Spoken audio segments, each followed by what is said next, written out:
الزمر نام۔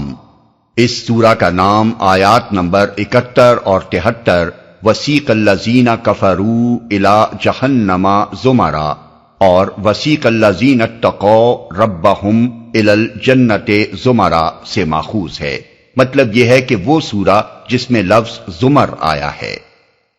زمانہ نزول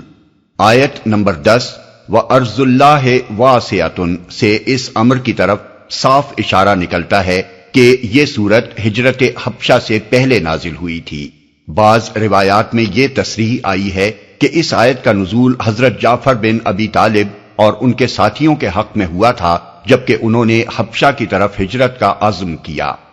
موضوع اور مضمون یہ پوری سورت ایک بہترین اور انتہائی مؤثر خطبہ ہے جو ہجرت حبشہ سے کچھ پہلے مکہ معظمہ کی ظلم و تشدد سے بھری ہوئی اور عناد و مخالفت سے لبریز فضا میں دیا گیا تھا۔ یہ ایک واعظ ہے جس کے مخاطب زیادہ تر کفار قریش ہیں، اگرچہ کہیں کہیں اہل ایمان سے بھی خطاب کیا گیا ہے۔ اس میں دعوت محمدی علی صاحبہ الصلاۃ والسلام کا اصل مقصود بتایا گیا ہے، اور وہ یہ ہے کہ انسان خالص اللہ کی بندگی اختیار کرے اور کسی دوسرے کی طاعت و عبادت سے اپنی خدا پرستی کو آلودہ نہ کرے۔ اس اصل الاصول کو بار بار مختلف انداز سے پیش کرتے ہوئے نہایت زوردار طریقے پر توحید کی حقانیت اور اسے ماننے کے عمدہ نتائج اور شرک کی غلطی اور اس پر جمے رہنے کے برے نتائج کو واضح کیا گیا ہے، اور لوگوں کو دعوت دی گئی ہے کہ وہ اپنی غلط روش سے باز آ کر اپنے رب کی رحمت کی طرف پلٹ آئیں۔